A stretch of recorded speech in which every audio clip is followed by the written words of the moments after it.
In today's podcast, I want to talk about beyond the man-child label, what many wives in neurodiverse marriages are actually experiencing. A lot of wives in neurodiverse marriages eventually start using the phrase, well, I feel like I'm married to a man-child. Not because they want to be cruel, but because they feel emotionally abandoned.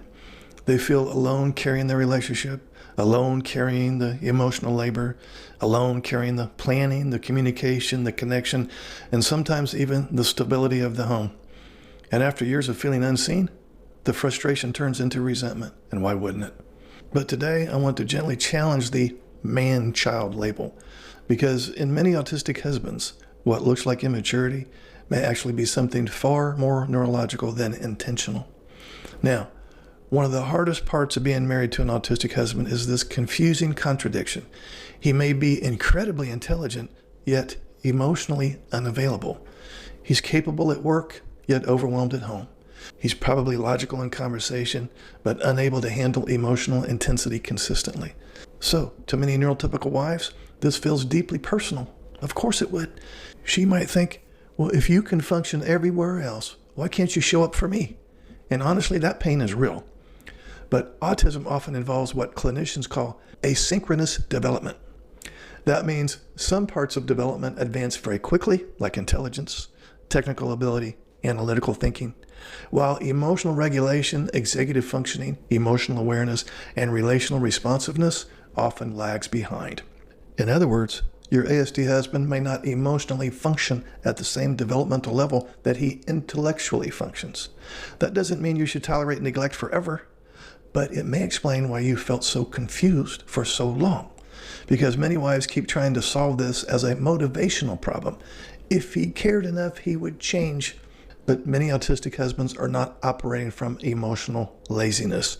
They're operating from overwhelm, shutdown, nervous system exhaustion, emotional blindness, executive dysfunction, and chronic confusion about relational expectations.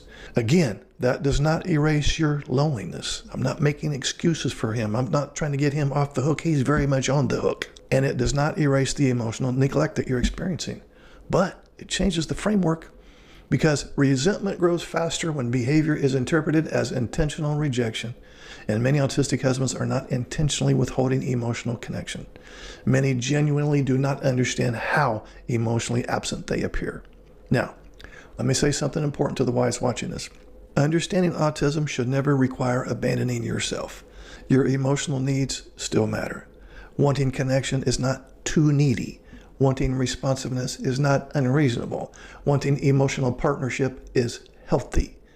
But sometimes healing begins when you stop asking, why doesn't he love me the way I need? And start asking, what is neurologically realistic here? And what supports are needed to bridge the gap? That question creates a strategy instead of endless emotional warfare. Now, the man-child label usually comes from accumulated pain. But many autistic husbands are not refusing to grow up in the way people assume.